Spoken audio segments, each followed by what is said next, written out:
Цахим үзэгч бүхний энэ өдрийн амгалан айлтгая. Энэ бол 99 цаг үе цахим улс төрийн таймын 2026 оны ууган дугаар танд хүрч байна. Тавтаа морилно. Өнөөдрийнхөө таймаар бид үндэсний аюулгүй байдлын зөвлөлийн гишүүдийн мэдчилгээнд ямар санаа агуулгадж, ямар утга гээгдсэн талаар таймлъя гэж сонсъё.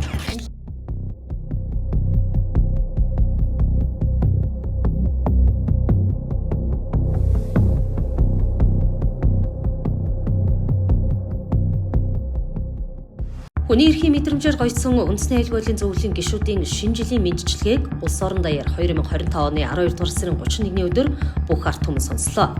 Улирсан 2025 оны дүгнэлт, шинэ оныг өгсөн ажлын төлөвлөгөө, барьж буй бодлогын зураглалыг энэхүү мэдчилгээнүүдээс олж сонсох, тунгаан дүгнэх бололцоо тэр өдөр олдсон гэсэн үг.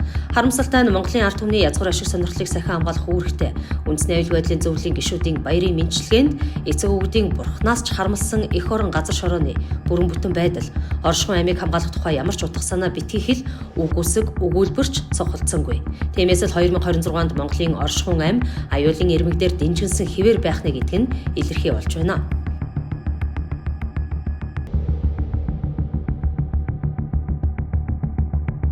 Мөнх тэнгэрийн ивэлтэй эцэг өвгдийн тангарахтай энэл үлгийн газар шороон дээр Монгол гих ахуй соёл, өв түүх, үндэс угсаа, удамшил зүйг тэн ялгарагч Монголын ард түмэн бүрэлдэн бий болсон билээ. Гагцхүү дөрвөн улирал дөрвөн соёлыг сэлгэм нүүдлэн байж бүрэлдсэн Монгол улс түүний ард түмэн энэл газар шороо уул усны ам үгүй болвоос Монгол гих ялгарлыг үүсгэхгүй байх байлаа. Мөн энэл газар шороо үгүй болвоос Монголын ард түмний хэдэн мянган жилийн нүүдлийн соёл иргэншлийн ололт амжилт энэл иргэншлийнхэн зам мөр дээр бүтэн оршсоор ирсэн уул усны эзэдийн сүр сүлд үгүй болох байсан. Тиймээс л улсын үндэс нь газар шороо юм. Газар шороо эх орон байж гэмээн улс оршин тогтнодгоо гэдэг нь тов тодорхой. Харамсалтай нь бидний язгуур эрх ашигын хамгийн ихэнд эрмэлэгдэх учиртай тусгай тогтнолоор баталгаажиж ядан яваа. Оршихуйн амийг хамгаалахын төлөө нэгч дөрвтэй амлалт төлөвлөгөө ажлын бодлого үндэсний аюулгүй байдлын зөвлөлийн 3 гишүүний мэдчилгээнд дурддагцсангүй. Энэ бол 2026 онд та биднийг угтаж байгаа аюул гэдгийг санаж сэрвэжтэй. Хүний эрхийн мэдрэмжтэй улс орнуудын удирдах өндөр албан тушаалтнуудын үйлдэлийг халагдсан 2025 оны баримтцэлтээс бэлхнээ харах боломжтой. Угтаа манай улстай хамгийн ойрын жишээ бол Орос улбаны улсын ерөнхийлөгч Владимир Путиний Европын холбоотой эхлүүлсэн маргаан дайн болбоос Орос үндэстнийг бүрэлдүүлэгч, Орос үндэстний генийн ялгарлыг тээгч Славян үндэстний амьдрах эрх хэрэгчлөө тэдгэрийн аюулгүй байдлыг хамгаалах үүрэгтэй улс орных нь үндэс угсааг бүтэн байлгах, улмаар Украины газар нутаг бүрэн хяналтад байснаар Орос улбаны улсын хил хязгаар тусгаар орших эсэх тухай эгзэгтэй асуулт шийдвэрлэгдэх тул энэхүү туйлын зорилгыг хүрээд эхлүүлсэн шин засаглалын ажиллагаа юм. Хүний эрхийн мэдрэмжтэй улс орнууд өөрсдийн аюулгүй байдал буюу газар нутгийнхаа найдвартай хамгаалтын төлөө бусад улс оронд дайн зарлаж буй дараагийн баримт нь Америк нэгдсэн улсын ерөнхийлөгч Дональд Трампын үйлдэл байр суурь. Мөн манай мөнхийн хөршөөнийг бүгд найрамдахад ард улсын өөрийгөө дотоод үмэн самунд үл төрхөрхийн төлөөх бусад улс орнуудтай харилцах эдийн засгийн боолчлын арга технологиуд зэрэг нь тухайн үндэстэн угсаатны эрхийн хамгаалалт газар нутгийнхаа бүрэн бүтэн байдалд дөрөөлөн хэрхэн хийгдэж байна вэ гэдгийг бэлхнээ нотолж байна. Тэгвэл Монгол улсын үндэсний аюулгүй байдлын зөвлөлийн гишүүдийн хүний эрхийн хамгаалалт зөвхөн эдийн засаг, баялагын хуваарлалт, эд хөрөнгө хураан хуримтлуулах, өчүүхэн төдий хүсэлтэнд буюу хувь хүний ахуйгаасаа үл алсрах ухамсарын төлөөх зорилгод чиглэгдэж байгаа нь тэдгээрийн шинэ жилийн мэдчилгээнд тодорхой өгүүлэгдлээ.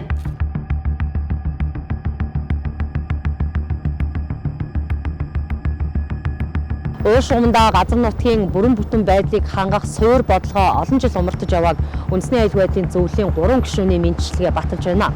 2025 онд бидний оршихуйн аминд халтсан, халдлагыг санааргасан олон бодлого шийдвэрүүдийн урьдчил нөхцөл тавигдсан байдгийг. Гэвч оршихуйн амийг бүтэн байлгахын төлөө үндэсний аюулгүй байдлын зөвлөлийн 3 гишүүний нэг нь сэтгэл чилээгээгүй байгааг өнгөрсөн улирсан оны төгсгөл та бид хамтдаа сонсцоолоо. Ингээд холбогд албан тушаалтнуудын мэдчилгээнээс онцлог хэсгийг нь дахин сонсгоё.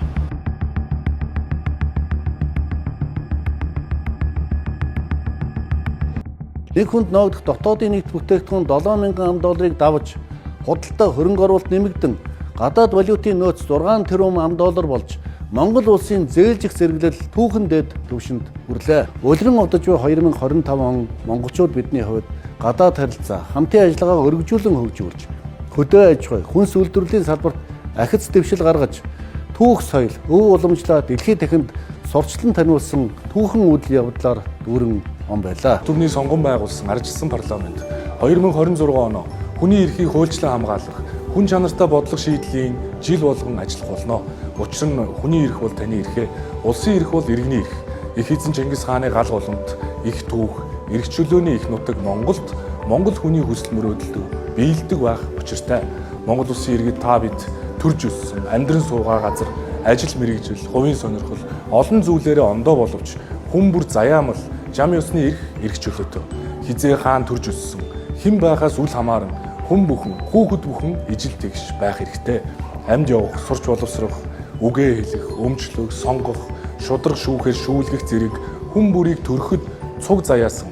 Хүний эрх чөлөөг хуульчлан сахин хамгаалах нь ард түмнээ сууг ихтэй ардчилсан төрийн хамгийн эрхэм нандин үүрэг тангараг юм а. Улаан зулаад хөх монголчууд бид 54 мянган нэл хурсээр ам бүлээ нэмж нийт 3 сая 500 мянгуулаа шинэ онтойгоо залгаж байна. Улирч байгаа 2025 он амжилт бүтээлээр дүүрэн Монголын хүчирхэг оюун санаас сэргсэн шинэ итгэлийн жил болж түүхнээ өгч байна. Төрийн алба төрийн данхар бүтцийг зэгцэлж улсын төсвийн өргүү зардлыг 2.2 их найт төгрөгөөр танаж үр ашиггүй зардлыг хэмнэснээр валютын хаш үнийн өсөлтийг хязгаарлаж чадлаа. Эдийн засгийн өсөлт 2025 оны эхэнд 2.6% болж буурч унж байсан бол оны эцэст 6-аас дээш хувиар авч нэг хүнд ногдох дотоодын нийт бүтээгдэхүүн $7,100 хүрч яг өнөөдрийн байдлаар гадаад валютын улсын нөөц түүхэн дээд хэмжээнд буюу $7 тэрбум хүрээд байна. Монгол улсын зээлжих зэрэглэл 13 жилийн дараа хамгийн өндөр түвшинд хүрч дэлхийн нийтийн Монгол улсад идэх итгэл эрс сэрлээ.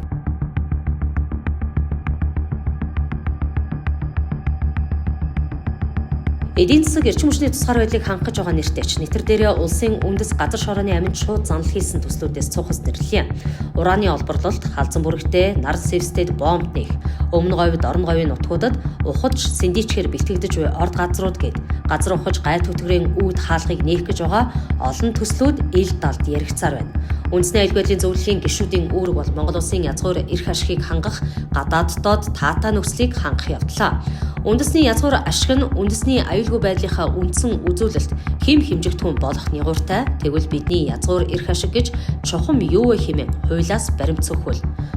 Үндэсний аюулгүй байдлын үзэл баримтлал 1-1-2. Монгол улсын үндэсний ашиг сонирхолд Монголын ард түмэн, соёл иргэншил оршин тогтнох, Монгол улсын тусгаар тогтнол бүрэн эрхт байдал, нутаг дэвсгэр хил хязгаарын халдашгүй байдал болон бүрэн бүтэн байдал, үндэсний эв нэгдэл, үндсэн хууль системийн аюулгүй байдал, эдийн засгийн бие даасан байдал, экологийн тэнцвэрт хөгжил багтана гэжээ. Сая үзүүлсэн хэсэг үндэсний аюулгүй байдлын зөвлөлийн гишүүдэд ойлгомжгүй байвал тэдэнд багахан хичээл заая. Үндэсний язгуур ашиг сонирхол бол үндэсний аюулгүй байдлын үндсэн үзүүлэлт гэдгийг дахин тоцтгоё. Тэгвэл энэхүү язгуур ашиг сонирхлын хамгийн ихэнд Монголын ард түмэн, соёл иргэншлийн оршин тогтнох байдал бичигдсэн байна. Альва хуулинд үгсийн эрэмб дараалал, цэг таслал санамсаргүй бичигддэггүй. Энэ утгаараа Монголын ард түмэн гэсэн болохоос ус олон үндэсний ард түмэн гэдэг нэр томьёо үндэсний аюулгүй байдлын үзэл баримтлалд огт тусгагдаагүй. Мөн нүүдлийн соёл иргэншлийн оршин тогтнох байдал нь тусгаар тогтнол, нутаг дэвсгэр, хил хязгаарын халдашгүй байдлын суурь нь байх учиртайг тоцтогчээ. Хүн төрөлхтний бараг 70-аас илүү хувиас нь ялгарах соёл иргэншлийн түүхтэй энэ түүхийн үргэлжлэл болсон Монголын ард түмний хувьд суурин соёл иргэншилтнүүдээс ялгаатай нь оршихуун амь амьсгал гэдэг онцгой чухал үүрэгтэй байдаг. Гэтэл үндэсний аюулгүй байдлын зөвлөлийн 3 гишүүн энэ сэдвт огт санааж хэлэхгүй байгааг тэдгээрийн дүр эсгсэн баярын мэдлэгээс бид бэлхнээ сонслоо. Монгол Улсын ерөнхийлөгч Ухнагийн хөрс өг, улсын хурлын дарга Нэм Осрын учрал, ерөнхий сайд Гомжовын Зандан Шитар нар бол төр бишээ. Тэд ард түмний өмнөөс үүрэг хүлээж төлөөлөл авсан гүйцэтгэгчид. Ялангуяа Монголын ард түмний тайван амгалан аюулгүй амьдрах эрхийн төлөө үүрэг хүлээж байгаа төлөөлөл төдий гэдгээ санаж сэрвэжтэй. Анхаарал хандуулсанд баярлалаа. Энэ бол цаг үе цахим улс төрийн тайван.